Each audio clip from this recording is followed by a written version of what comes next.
My stepsister accused me of sleeping with her husband. My parents disowned me without proof. But 7 months later, he confessed he had an affair with another woman and used me as his scapegoat.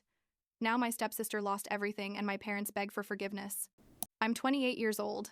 I work in digital marketing for a mid-sized company, and I need to tell this story because what happened about a year and a half ago basically destroyed my relationship with my family, or well, with the family I thought I had. I guess I should start from the beginning, when my dad remarried Kimberly's mom. But honestly, I don't remember much about that because I was like 5 years old, and what I do remember perfectly is how Kimberly was always the favorite from the moment she came into our lives.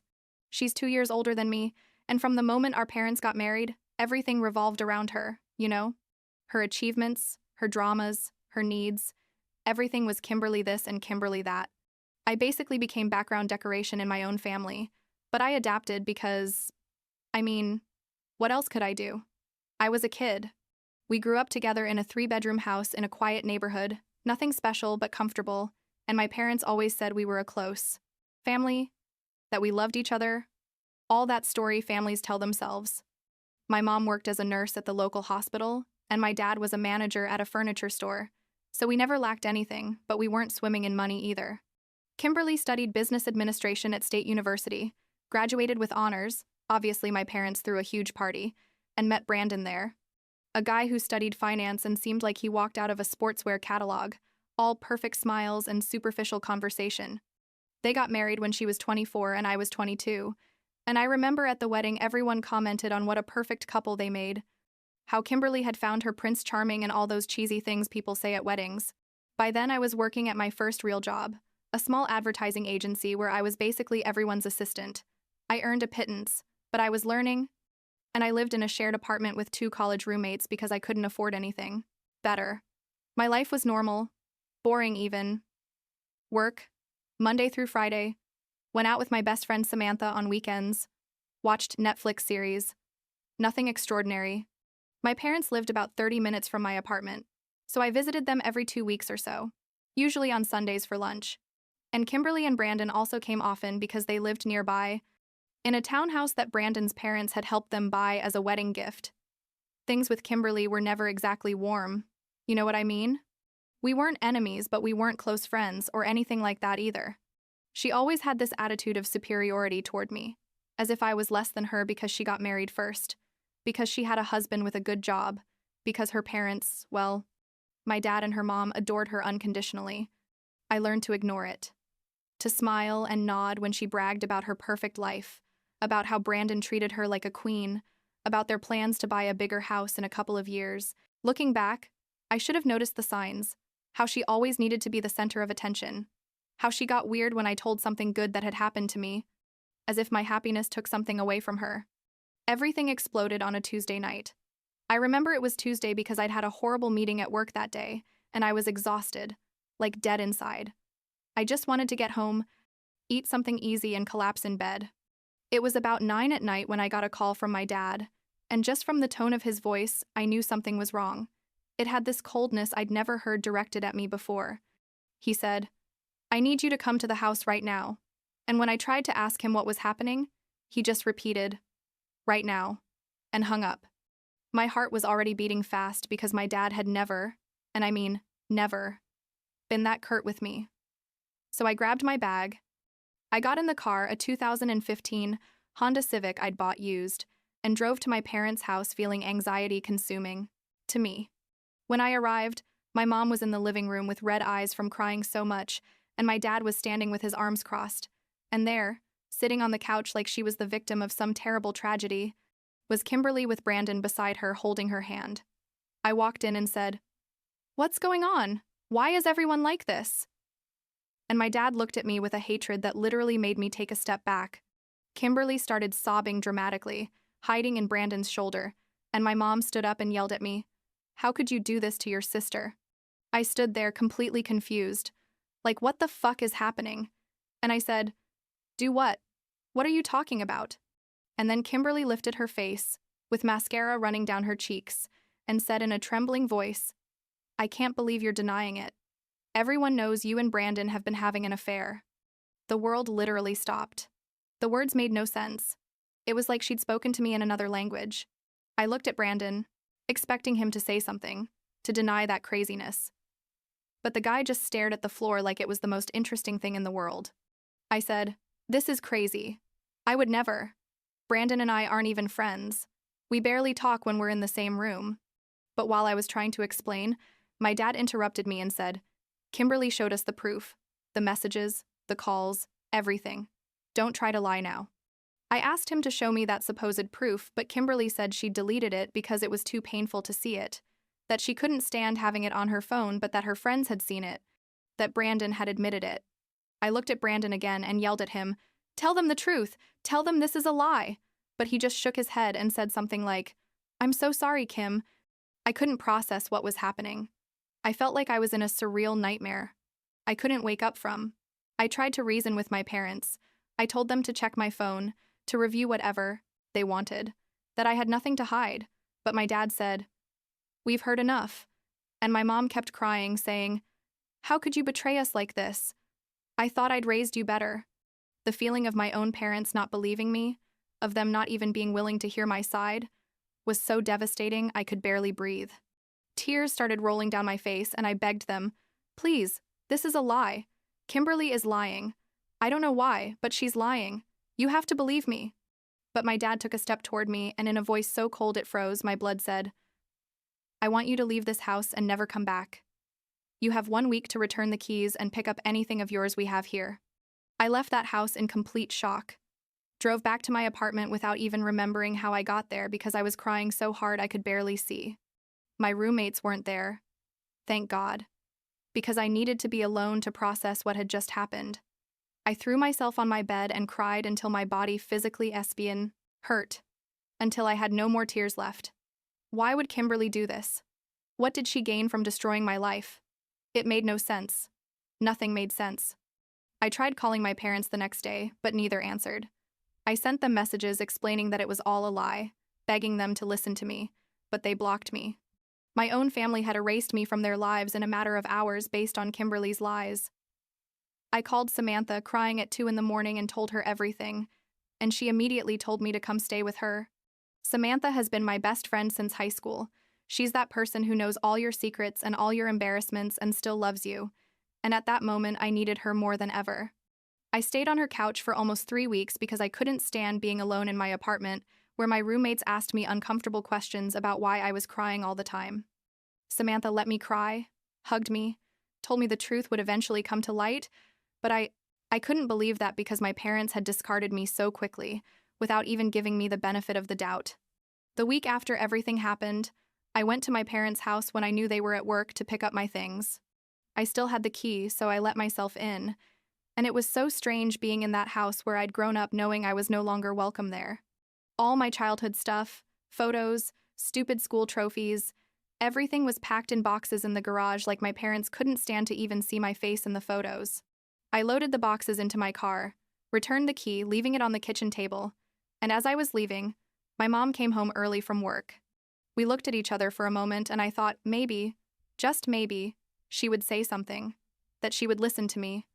But she just looked at me with that expression of disappointment and pain and went into the house, closing the door behind her. That was what finally broke something in me. That confirmation that, to my own mother, I was just a disappointment, a daughter who had betrayed her in the worst possible way. The next few months were the darkest of my life. I'm not exaggerating. I kept working because I needed the money, but I functioned on autopilot, doing the bare minimum necessary not to get fired. My roommates eventually asked me what was wrong, and when I explained the situation, like in a very summarized way because I couldn't talk about it without crying, they were understanding, but it was also obvious they didn't know whether to believe me completely. And that hurt too because basically nobody believed me. I looked for a studio apartment to live alone because I needed my own space. I found one that was literally a box with a tiny kitchen and bathroom. But it was mine, and I could afford the rent, about $850 a month. Crazy expensive for how small it was, but it was all I could afford at the time. I moved with Samantha's help on a Saturday in October. I remember it was freezing cold, and she insisted on helping me even though I told her I could do it alone. Between the two of us, we carried my few things to the 3rd floor because obviously there was no elevator. And when we finished, we sat on the floor of my empty apartment, eating pizza from a box because I didn't have furniture yet. Samantha looked at me and said, "You're going to get through this. I know you don't feel it now, but you're going to be okay." And I wanted to believe her, but honestly, I felt like I was in a hole so deep I could never get out. I tried one last time to contact my parents about 3 months after all the drama. I drove to their house on a Sunday afternoon, knocked on the door, and my dad opened. I said, "Dad, please, just listen to me for 5 minutes. Give me the chance to explain what really happened." But he interrupted me and said, "I already told you I don't want to see you again. You hurt me and your mother so much, and especially you hurt your sister. You have no shame." And he closed the door in my face. I stood there on the porch of the house where I'd lived half my life, and I felt something break inside me definitively, like the last hope dying. I went back to my car and cried there, sitting for I don't know how long before I had the strength to drive back. Time passed. I worked. I existed. But I wasn't really living. Samantha dragged me out on weekends, but I was terrible company. Always distracted, always with that background sadness I couldn't shake off. I stopped trying to contact my parents because it was obvious they didn't want to know anything about me. Sometimes I thought about Kimberly and wondered if she felt guilty, if she ever regretted what she'd done.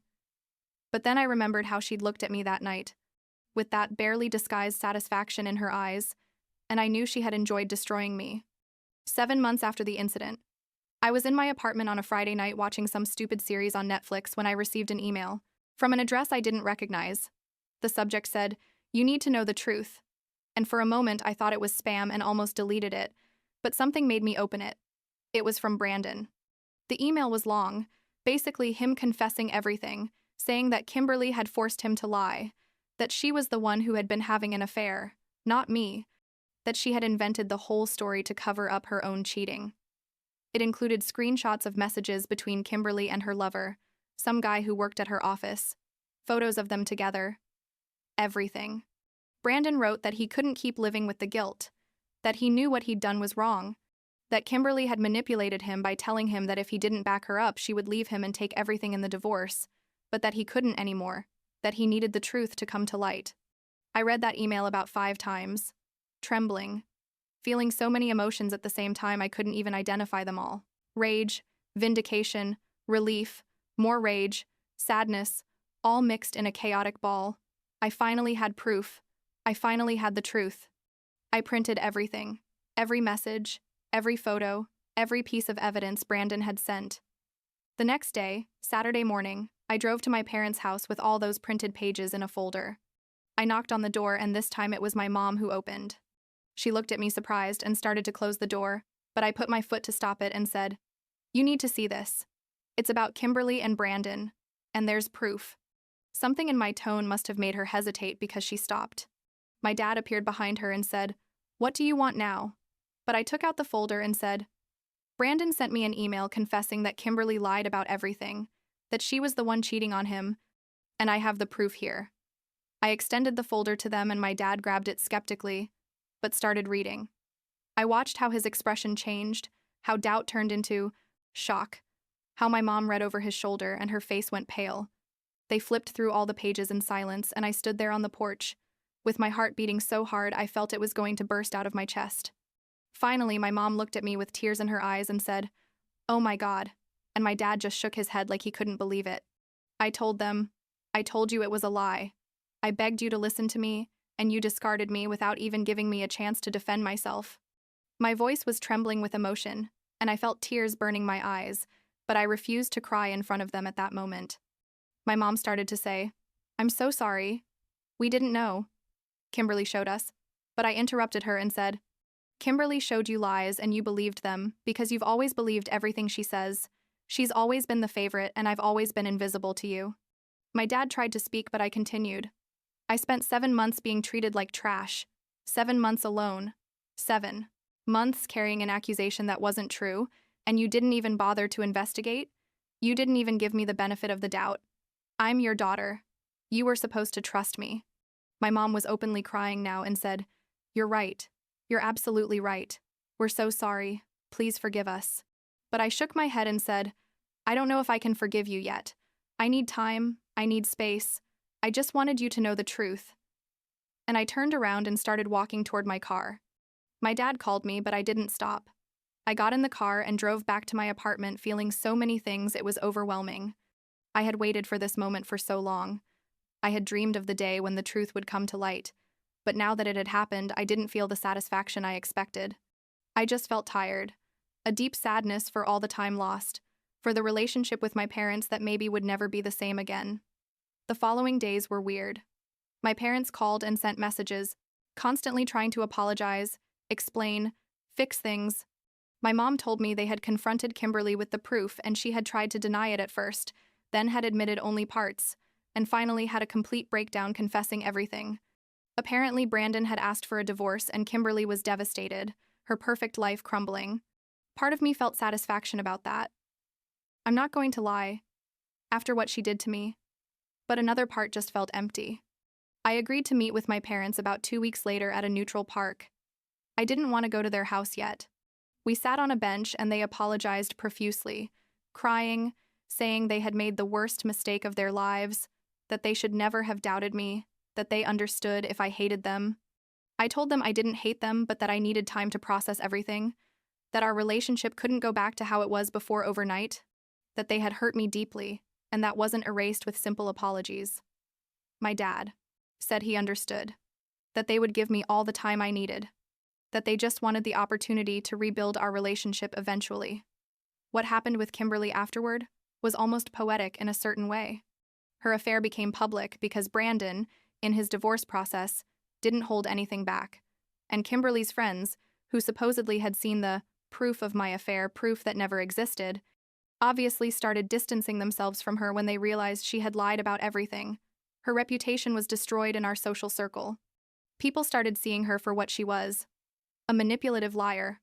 According to my mom, Kimberly tried to contact me several times to apologize, but my parents told her to leave me alone.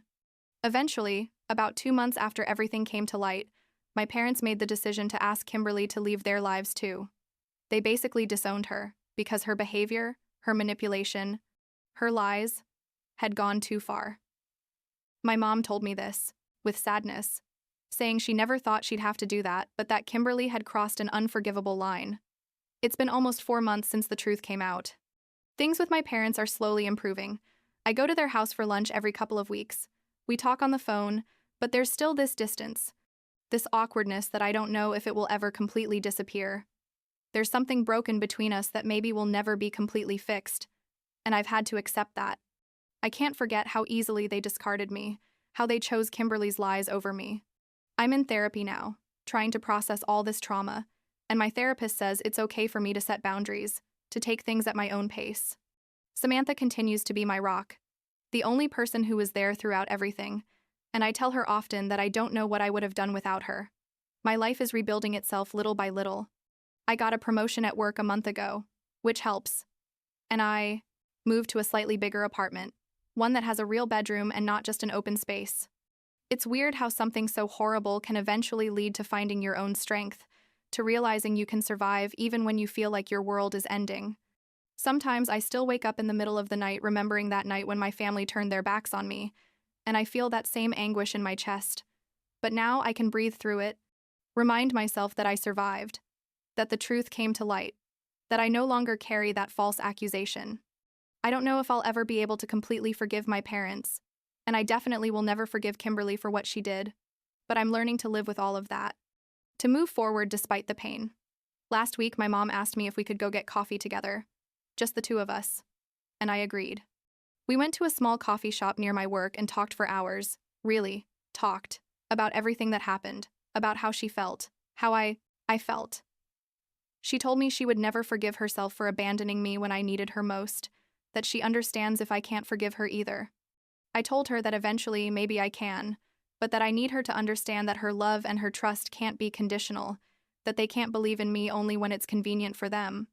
She cried and nodded, and when we said goodbye, she hugged me so tight I could barely breathe, and for the first time in a year I felt like her daughter again, even if just for a moment.